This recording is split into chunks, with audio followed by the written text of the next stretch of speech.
This is Josh Wood's Genesis Podcast. My hope is that this will help you connect in new ways with the God of the Bible, as it helps me study, process, and think out loud. Thanks so much for listening. Let's go.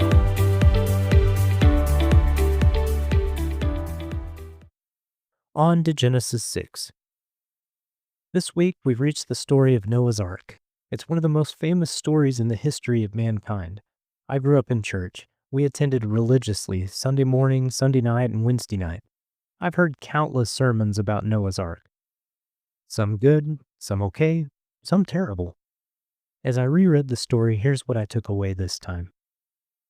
First, Noah didn't have the same luck as old Enoch from chapter 5 who walked with God and was taken away. Noah may have even been thinking, just take me away.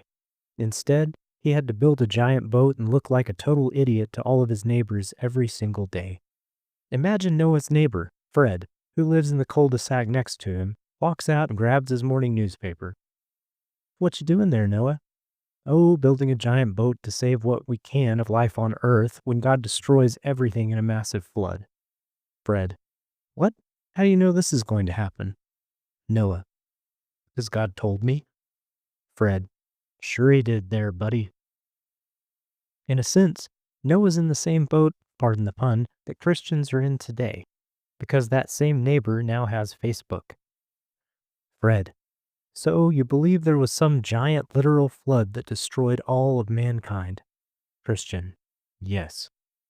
Fred: "Really? How do you know this?" Christian: "As it's in the Bible." Fred: "Okay there, buddy. So, wise guy, what did all the animals eat while they were stuck on the big boat?" Christian: "The carcasses of all the dead sinners." Okay, I totally stole that line from Big Bang Theory, but you get the point. For whatever reason, here's what I took away from this reading of Genesis 6. Noah, ironically, put us in the same position he was in when he built the boat. It's just that I'm not the crazy guy building the boat with no evidence of a storm on the horizon. I'm the crazy guy believing that a boat was built in the first place because the Bible tells me so. It is worth noting that many, if not most, cultures have a flood story, the Epic of Gilgamesh being perhaps the most notable outside of the Genesis account. To me, the prevalence of flood narratives gives credibility to the event of the flood being an actual historical event. But I digress. Here's my takeaway this week. Action is important. God told Noah to build a boat, so he started building a boat. I would argue that modern Christians, myself included, aren't so great at that. Suppose God tells us to do something so outlandish as to build a boat. My first response isn't to grab a hammer. My first response is probably to study weather patterns, research boat building techniques, form an exploratory committee on boat building, and see if Tim Keller happened to write a book or preach a sermon on the value of building a boat. That's my natural inclination. Study, research, plan, prepare. I'm not so much a ready, aim, fire type of person as I am a ready, aim, and find any excuse in the world not to fire type of person. I don't think I'm alone. I've been part of a couple of churches that are quick to form committees, study groups, etc., but very slow to act. Influx of refugees? Should we drive across town, meet a few people, and share a meal with them? Nah, let's all do a 12-week Bible study on how we can best help refugees. Then, let's form a committee for the service of the refugee community. Then, let's evaluate the committee's ideas. Then, let's pray about it for a couple weeks. Then, let's commission the building of a church in a refugee community. But first, let's put it to a vote of congregation members. Before we know it, we're a year out from an influx of refugees and we have yet to interact with a single one of them in any meaningful way whatsoever. That's not the gospel, but I digress. Of course, there are 1,000 takeaways from the story of the flood, but that's my main one this week. What is one area of your life where you feel God has told you to move and, if you're being honest, you're procrastinating? Is it building a friendship, repairing a relationship, engaging those on the outskirts of society, attending a church, quitting a bad habit? Is there some area in which you need to stop studying, stop preparing, and just act, just do something? I'll close with this. I read an article recently where Elon Musk decried the MBAization of America, as he called it. His point was that it can be dangerous for businesses to overvalue those with MBA degrees who have an intricate theoretical knowledge of business, and undervalue those with real-world trial and error experience. It's not that MBA degrees are bad, it's just that A, clean theoretical knowledge doesn't always jive in the messy real world, and B, MBAs have a tendency to overthink things. Too often MBAs get stuck in a process of ready, aim, aim, aim, study, aim, aim, consult, aim, aim, rather than ready, aim, fire, or fire, ready, aim.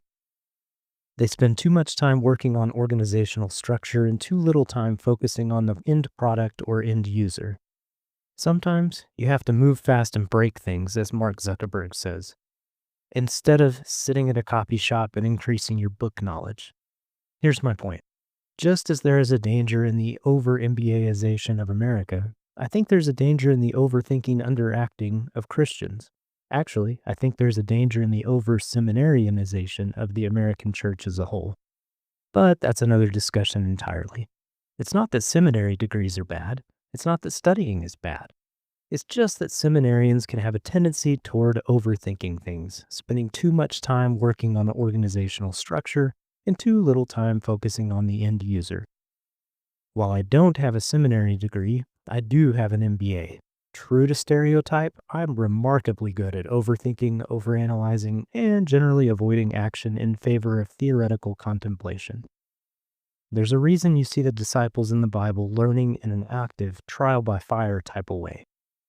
We know by their questions to Jesus that they were nowhere close to mastering theology or debate skills when Jesus sent them out to share the good news town by town. Yet Jesus didn't tell them to master theology before departing. He said go, and they went. Just like Noah when he faced a seemingly impossible task, they obeyed, they acted, they built. And God used their obedient action to change the world. That's my encouragement to you and me this week. Get out there and build something. Lean into grace when you fail. Lean into joy when you succeed. Here's a quote to challenge you this week. The early church produced a book of Acts. The modern church produced a book of talks.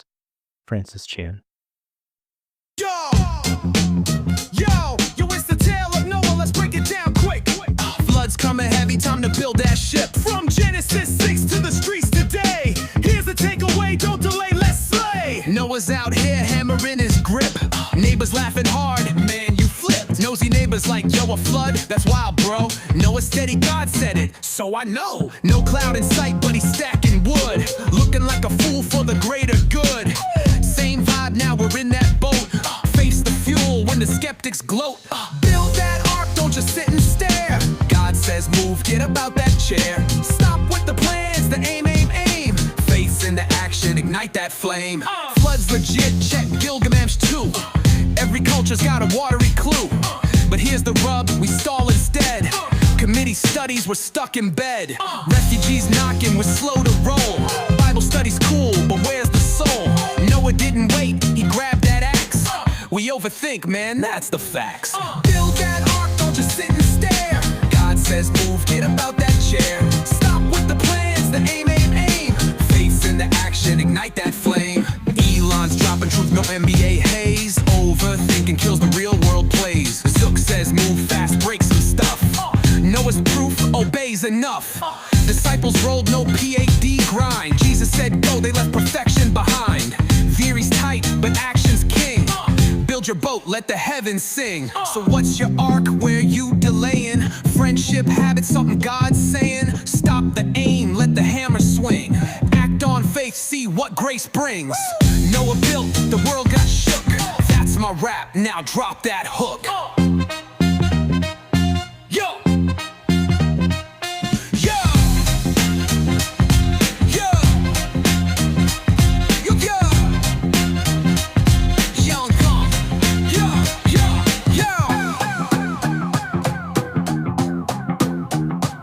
Come on.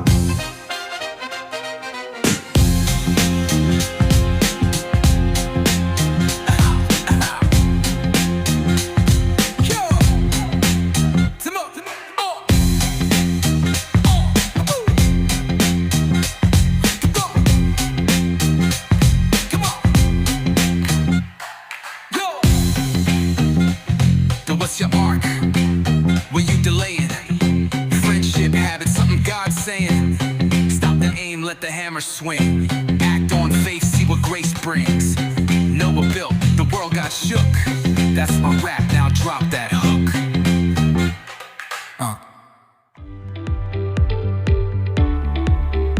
You've been listening to Josh Wood's Genesis podcast. Feel free to connect with me on Substack, Instagram, Facebook, X, or Threads. My username is JoshWoodTX on all of the above. Thanks for listening. See you next time.